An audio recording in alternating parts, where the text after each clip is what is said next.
Alors Mimi, Oui. est-ce que pour commencer, tu peux te présenter en donnant ton nom de jeune fille, ton prénom, l'âge que tu avais pendant la guerre, quel jour tu es née et où, et combien de frères et sœurs tu avais à cette époque? Alors, je m'appelle Madame Régine Fébis, née Schulman. Je suis le numéro 3 d'une famille Schulman, c'est-à-dire j'ai ma sœur qui avait 4 ans de plus que moi, qui s'appelait Fanny. J'ai mon frère Alain qui est le plus jeune. J'ai un autre frère qui est décédé malheureusement à l'âge de 33 ans en 1977. Et j'ai une sœur Paulette qui est morte pendant la guerre. Elle avait 3 ans. Maintenant, on va parler des origines de ta famille. Alors, de quelle origine tes parents étaient-ils, ton père et ta mère? Ils étaient d'origine polonaise. Mon père est né à côté de Varsovie, dans un village qui s'appelait Beki ou Baki, on ne sait pas exactement. Mon père était le fils de Abraham Yitzhak Schulman, qui lui était shochet, c'est-à-dire qu'il était, il abattait comment on appelle ça, la volaille et puis les bœufs. Et son grand-père était rabbin, du côté de mon père. Sa mère est décédée très tôt, elle devait avoir l'âge de 30 ans, 32 ans, morte de tuberculose, ainsi que sa sœur qui est décédée aussi très jeune. Par contre, il a un frère qui est resté, qui a vécu très longtemps, qui est décédé il n'y a pas longtemps, une dizaine d'années environ. Voilà, ça c'est du côté de mon père. Du côté de ma mère, c'était une grande famille qui habitait à côté de Varsovie. Alors elle, c'était une famille de 5, 6, 7 enfants, je crois. C'était l'aîné. Elle s'appelait Bojmal. Sa mère s'appelait Faiga Bruten. Et ça, c'est tout ce que je sais. Qu'est-ce que tes parents t'ont dit de l'atmosphère de l'antisémitisme avant le début de la guerre? En Pologne, évidemment, il y avait un antisémitisme, on va dire millénaire, parce que mon père me racontait quand il allait à l'école, il allait à la yeshiva, pas à la yeshiva, au cheder, les Polonais lui jetaient des cailloux, on lui disait « Judée in Palestine », et ça j'ai entendu ça à la maison. Hein. Ma mère, non, elle m'en a pas parlé parce qu'elle habitait à un shtetl peut-être où les Juifs étaient concentrés, donc je n'ai pas souvenance, mais mon père, oui. Alors, à quel moment ta famille a déménagé de Pologne en France et pour quelle raison? Que ce soit mon père ou ma mère, c'était dans les années 30. Ils ont quitté la Pologne. Mon père pensait vivre aux États-Unis, mais il a fait une halte en France. Son frère était déjà ici. Ils sont restés ensemble, pays des droits de l'homme, la France. Bon, lui, il a fait sa vie ici. Et ma mère est arrivée en 1930 via la Belgique. Et puis c'est tout, ils sont installés en France. C'est tout. Est-ce que tu sais à quel moment ils sont devenus officiellement français? Alors, mon père officiellement français, il a fait sa demande en 40 ou 41. Donc il ne pouvait pas, puisque à cette époque c'était plus possible. Je crois qu'il a eu la naturalisation en 45, je crois. Et moi aussi d'ailleurs. Quel était le métier que tes parents pratiquaient en Pologne avant de venir en France? Alors mon père est arrivé, il était jeune, puisqu'il est arrivé en 1930, il est né en 1901, il devait avoir 25-26 ans, 27 ans peut-être. Lui, il était tricoteur. Et ma mère, sans métier, puisqu'elle était en Pologne, elle était gamine. Elle est arrivée en France, elle avait 13 ans, donc elle n'avait pas de métier. Quoi. Mais après, elle était couturière. Bon. Dans quelles circonstances tu es née, toi? Comment ça se passait, les accouchements, quand on est en plein milieu de la guerre? Ça, il faudrait demander à ma mère, mais bon, maintenant, elle n'est plus là, je ne peux pas lui demander. Non, je pense qu'elle a accouché comme une femme accouchait à cette époque, dans les douleurs, et puis à l'hôpital, quoi. Mais c'était encore autorisé d'accoucher, ils faisaient encore accoucher les femmes juives? Parce qu'à partir d'un moment, tu pouvais plus te présenter à l'hôpital. Fin 40, elle pouvait. Pour mon frère, s'est posé la question. Pour moi, non. On a accouché.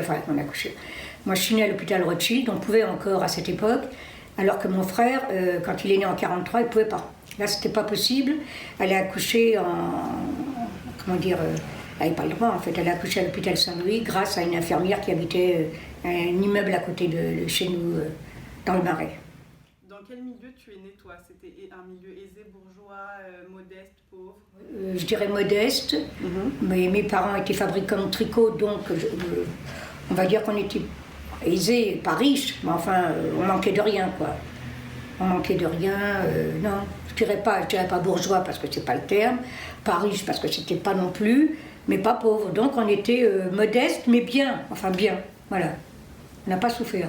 Quelle langue était parlée à la maison? À la maison, on parlait yiddish. Tu veux qu'ils apprennent le français ou ils ont toujours parlé yiddish même après? Ils ont toujours parlé yiddish, mais enfin bon, parlaient français. Mes parents parlaient français, bon, avec un accent évidemment très prononcé. Jamais polonais? Si, polonais, vraiment quand on ne devait pas comprendre. C'est-à-dire pour pas qu'on sache ce qu'ils disaient, c'est tout. Mais sinon, on parlait yiddish et français. Plus le yiddish peut-être. Alors maintenant, je vais te poser une question par rapport au judaïsme et à ta famille. Est-ce que ta famille était imprégnée fortement d'un judaïsme ou au contraire, la religion n'avait aucune place? Est-ce qu'on en parlait? Est-ce qu'on pratiquait? Non, on ne pratiquait pas. La religion, on ne la pratiquait pas. On ne faisait rien, ni allumer les bougies Shabbat, ni Hanouka, ni rien. À la maison, ma mère, Pâques, elle mangeait des matzot, mais nous on mangeait du pain. Donc sur la table, il y avait du pain et des matzot. On ne faisait pas les fêtes, ni Shabbat, ni les fêtes. Même Kippour, on ne faisait pas. Ma mère jeûnait, bon. Mon père jeûnait aussi, il me semble, mais nous on ne jeûnait pas. Non, on n'avait rien à voir avec la religion. La religion, elle n'avait pas de place. Bon, on s'est marié à la choule, ou religieusement, mais non, il n'y avait pas la religion chez nous. De ce qui se passait en Allemagne à la même époque, le fait que Hitler arrive au pouvoir, les lois de Nuremberg, la nuit de cristal, la nuit des longs couteaux, tout ça, est-ce que tes parents, ils n'en parlaient pas parce que l'Allemagne, ça restait lointain, ou est-ce que ça les tourmentait de savoir ce qui allait se passer après en France? Moi j'étais petite, je ne me rappelle pas de ça. Ils ont certainement eu peur quand ils entendaient les discours, que ce soit à la radio, enfin à l'époque la TSF, mais je pense qu'ils ont dû avoir peur, pas au point de partir, parce que bon, la France, ça restait quand même la France, la liberté des droits de l'homme, ça ils se sont peut-être accrochés, mais bon, ça j'ai pas de souvenir de ça. Franchement, j'ai pas vraiment de souvenir. Est-ce que tes parents sentaient qu'ils étaient en France pour la vie ou ils parlaient de retourner dans leur pays une fois la guerre terminée? Ah non, il était hors de question de retourner en Pologne. Ça pour eux, il était hors de question de retourner en Pologne. Non. Ouais, on imagine que la France, ça constitue un véritable rêve pour tous ces gens qui venaient des pays de l'Est. Oui. Ok. Maintenant qu'on a fini la période d'avant la guerre, je vais te parler de pendant la guerre. J'imagine que tu étais trop petite, que l'arrivée des Allemands à Paris, je ne me rappelle pas. Tu te rappelles avoir vu personnellement les Allemands dans Paris? Oui, il y a des flashs. Je me rappelle d'avoir vu des prisonniers allemands, ça devait être dans les années 45, je suppose que c'est 45. J'étais avec mon petit frère et ma mère, enfin mon petit frère qui était Jeannot à l'époque, qui lui criait Quinquangum pour dire chewing-gum, et c'était des prisonniers allemands. Ça, je me rappelle, c'est tout. C'est le seul truc que je me rappelle d'allemand. Je ne me rappelle pas d'autre chose. Lorsque les Allemands ils arrivent en France, les Juifs ils ne peuvent pas imaginer ce qui va se passer par la suite. Mais d'abord, il y a l'isolement des Juifs au sein de la population, la propagande antisémite, etc. Et puis après, la participation de l'administration, de la police, enfin de l'État français qui va collaborer avec les Allemands. Est-ce qu'on se dit que ce qui se trame, ce que l'on sent qui se met en place avec les Allemands en France, c'est bon pour personne ou c'est particulièrement pas bon pour les Juifs? Ah bah c'est pas bon. Hein. Enfin moi j'ai pas de souvenir de ça parce que j'étais trop petite, mais je pense que ça devait pas être bon pour les Juifs parce qu'il y a eu beaucoup de délations, il y a eu beaucoup de gens qui ont donné des Juifs, alors donc je pense que c'était pas bon pour les Juifs, ça c'est évident, Parce qu'on imagine que les Juifs qui sont arrivés en France, qui ont demandé des papiers, etc., ils se sentaient extrêmement protégés en fait d'être au début. Je pense qu'au début, quand ils sont arrivés en France, oui, ils devaient se sentir protégés par rapport à la Pologne, où c'était... on connaît très bien l'histoire des Polonais, c'était les antisémites. En France, non, bon, il y avait eu l'affaire Dreyfus, peut-être ça aussi. Il y a des relents d'antisémitisme, mais pas aussi fort, quoi, pas aussi fort. Lorsque les premières mesures anti-juives arrivent en France, notamment le recensement, est-ce que ta famille s'est fait recenser? Ils se sont quand même posé la question de le recenser. Ma mère n'a pas voulu. Mon père a voulu se faire recenser, il voulait y aller, et ma mère elle a dit non, il vaut mieux rester dans l'anonymat, et je crois qu'elle a eu raison. Elle a eu raison parce qu'ils n'ont pas pu nous suivre comme ça. Est-ce que du coup, ils se sont pas non plus fait apposer la mention juive sur leur papier, ni entreprise juive sur leur papier concernant l'immatriculation de leur société? Non. Est-ce qu'ils ont porté l'étoile jaune? Ma mère a porté l'étoile jaune, mon père aussi, mais bon, j'ai pas de photo de lui avec l'étoile. Ma mère, oui, il y a une photo, elle a l'étoile. Ma sœur aînée a porté l'étoile. Moi, j'étais trop petite, je l'ai pas portée. Et puis mon autre sœur, je crois qu'elle l'a portée aussi. Paulette, elle l'a pas portée. Elle était trop petite. Est-ce qu'ils ont réussi à obtenir des faux papiers par eux-mêmes ou s'être fait aider par un réseau? Je sais pas. Alors maintenant, je vais parler de la période où tu étais cachée, comment ça s'est organisé, ta survie. Alors, est-ce que déjà tu te rappelles d'avoir vu tes parents avoir peur ou avoir eu peur pour toi-même? J'étais petite, Si, j'ai des souvenirs de peur, mon père qui s'est caché. C'était les gens, peut-être la Gestapo, pas la Gestapo, mais je pense que c'était la police française qui est venue chercher mon père. Et il s'était caché derrière un four, derrière un feu, ou je sais pas quoi. Là, je le vois bien. Mais j'étais petite, là, je devais avoir 3 ans et demi, ou quelque chose comme ça, quoi. Avant de partir caché, quoi. Quelle est la décision que prennent tes parents qui voulaient te mettre à l'abri pour te mettre en sécurité? Où est-ce que tu étais caché dans la campagne française? Normandie, c'était en Normandie, vers Cherbourg, ouais, par là. Ouais. J'avais le nom du bâtiment, mais... Tu sais que les enfants cachés doivent apprendre un faux nom, une fausse autobiographie. Non. Est-ce que toi tu as dû vivre Non. un faux nom, une fausse autobiographie? Non. Est-ce que toi tu as dû vivre une Non, autre moi j'ai eu ça identité? après la guerre. Moi j'ai eu ça, ça devait être en 45. Non, 46. 46, on était à Berck-Plage avec ma sœur. Et on était dans une maison, enfin à home d'enfants, ou une maison, je ne me souviens plus vraiment la structure. Et le dimanche, on devait aller à l'église. Puis ma sœur, ma sœur et moi, on ne voulait pas, puisqu'on savait qu'on n'allait pas à l'église. Et la dame, elle s'appelait Madame Baron, comme je me rappellerai toute ma vie, qui a fait des pieds et des mains pour nous emmener à l'église. Et on a fait un scandale en rentrant à l'église. Et le curé est venu vers nous. Et il nous a dit, mais pourquoi vous criez, mes enfants? Et on a dit, on ne va pas à l'église parce qu'on est juive. Et donc la dame, elle s'est fait taper sur les doigts parce qu'elle n'avait pas à nous forcer, on n'avait pas à rentrer dans une église. Ça, c'est des souvenirs flagrants, ça. Ça, je me rappelle bien, ça. Donc je devais avoir 5 ans, 5 ans. Au moment que toi tu étais caché loin de tes parents, où est-ce que eux se cachaient? Qu'est-ce qu'ils ont fait pendant la guerre pour survivre? Ils sont cachés là où ils habitaient, dans l'appartement parisien, rue des Gravilliers. Ouais, c'est ça. C'était rue des Gravilliers. Dans le 3e, c'était dans le Marais. Dans le Marais, c'est le Marais maintenant. Le Marais, c'est un peu étendu. On habitait là, oui. Grâce aux gens qui étaient aux alentours, qui les ont quand même aidés. Mes parents ont eu de la chance d'avoir des gens qui les ont aidés pendant la guerre. Ma mère, elle a eu de la chance de tomber sur une femme qui était vraiment merveilleuse, qui l'a aidée, qui lui a donné à manger, qui l'avait prise en sympathie. Une jeune femme qui tenait une charcuterie dans la rue, une charcuterie, oui. Et qui les a pratiquement nourris pendant la guerre. Ça veut dire qu'il n'a pas été annexé par les Allemands, cet appartement? Non. Et pendant que tu étais caché, est-ce que tes parents ont pris la peine de venir te visiter ou vous avez coupé les ponts pendant l'intégralité de la période? Ils ne pouvaient pas. Donc là, pendant combien de temps t'es resté caché? Je pense que ça devait être une année. Je pense que c'était une année. Une bonne année, je pense. Est-ce que tu te rappelles du moment où ils sont venus te chercher et ils t'ont dit que cette vie était totalement terminée? Oui, je pense que j'ai eu peur par moi-même. Le jour où ils m'ont oublié, il y avait les bombardements. Je pense que ça devait être les bombardements en Normandie, la Libération. Je pense que ça devait être à cette époque. Le ciel était inondé de paillettes, de lumière. Et ils m'avaient oublié dans la ferme. Enfin, je pense que c'était la ferme. Et c'est ma sœur qui est venue me rechercher. Là, j'ai eu peur. J'ai eu peur parce que c'était très impressionnant. Ma mère, quand elle est venue nous chercher, ma sœur ne la reconnaissait pas, et moi non plus. Mais moi, c'était normal, mais ma sœur, elle ne l'a pas reconnue. Elle a eu un mal de chien pour nous récupérer. On était dans le train, et les gens s'éloignaient parce qu'on était remplis de poux. Il paraît que, d'après ma mère, les poux sautaient sur nous comme ça.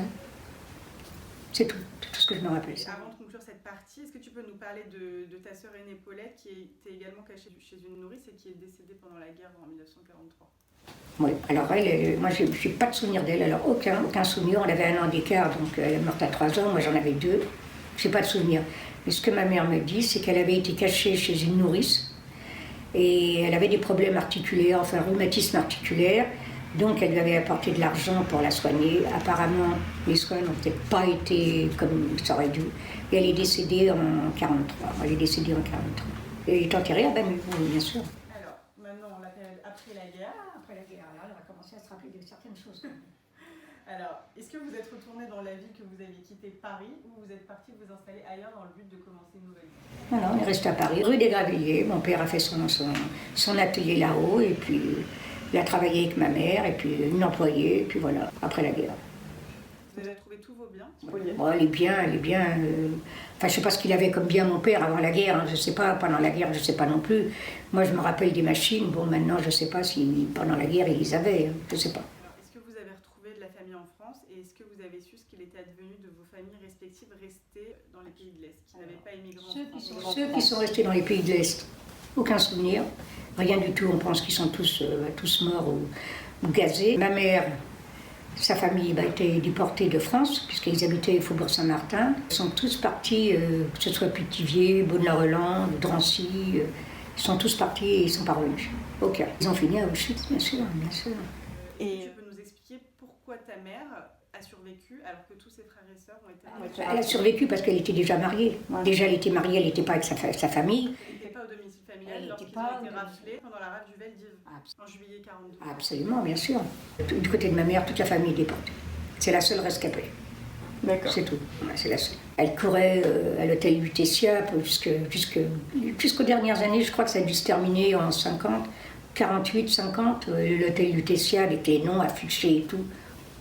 Elle avait toujours un espoir de savoir où sa mère, peut-être en Russie, peut-être. Puis finalement, non, ils sont tous morts gazés, quoi. Assez rapidement d'ailleurs. Est-ce qu'on retrouve un quotidien normal après avoir vécu la guerre? Est-ce qu'on osait, par exemple, fêter des événements, célébrer des anniversaires? Chez nous, on ne faisait plus d'anniversaire, on ne faisait plus de fêtes. Chez nous, c'était radical, pas de fête, pas d'anniversaire. D'ailleurs, on a bataillé, ma soeur et moi, pour avoir un semblant d'anniversaire qu'on a eu à partir de 18 ans, 15 ans, 18 ans, pas avant. Donc, il n'y avait pas de fête. Chez nous, il n'y avait pas de fête. Voilà. Ça serait mentir. Il n'y avait pas de fête. Ma mère, elle n'a jamais voulu faire de fête. Puis on comprenait à la limite, puisque voilà. Et ton père, il est retourné en 1960 en Pologne. Et qu'est-ce qu'il t'a raconté à propos de son voyage? Il a été voir son shtetl. Il a été voir, il a vu sa maison avec les moulins, puisque son père était meunier. Il a vu, mais il n'est pas rentré. Il n'a pas... Non, pour lui, il a tourné la page, terminé. Oui, il a été. Ma mère est retournée aussi en Pologne. Ça devait être dans les années, peut-être 70. Oui, 70, 72 peut-être. Elle est retournée en Pologne avec mes deux frères. Bon, elle est retournée dans son village. Bon, elle a vu des gens, mais bon, c'est tout. Pour montrer à mes frères, c'est tout. Est-ce que vous parliez chez vous de ce que les Juifs avaient vécu pendant la guerre, ou est-ce qu'au contraire tes parents s'arrangeaient pour changer de sujet et jamais aborder le sujet? Alors chez nous, on ne parlait que de ça. C'est rare. Tu vois, papy et mamie nous ont expliqué l'inverse. Ouais. Et ben alors, pas chez nous. Chez nous, on ne parlait que de ça, parce que mes parents, ils avaient beaucoup d'amis ou des gens qui venaient de Pologne. Et alors, ils racontaient, les rescapés racontaient. Alors chez moi, c'était un défilé, on connaissait. Puis bon, ma mère avait un cousin germain qui lui, malheureusement, a perdu sa femme et ses deux enfants, qu'il a mis lui-même dans le four. Hein. Donc, alors lui, à chaque fois qu'il venait à la maison, on avait droit à son discours. On avait le droit à ses plaintes. Non, on a su très tôt. Très tôt, chez nous, on a su très tôt ce qui s'est passé. On savait. Primo Levi a dit on ne nous croira pas, on ne nous entendra pas en parlant de ceux qui avaient vécu la guerre de près ou de loin. En dehors du cadre familial, est-ce que tu avais le sentiment qu'à la fin de la guerre, il y avait une parole possible, au contraire les gens même juifs ne voulaient pas en parler, peut-être parce que dans l'idée d'une France qui se reconstruisait après la guerre, ça faisait tâche d'évoquer le sujet. Mais ceux qui ne voulaient pas en parler, ils avaient honte d'être venus surtout. Ils avaient honte d'être venus parce que on ne revient pas de là-bas. Je pense qu'avec ce qu'ils avaient vu, ils ne voulaient pas en parler.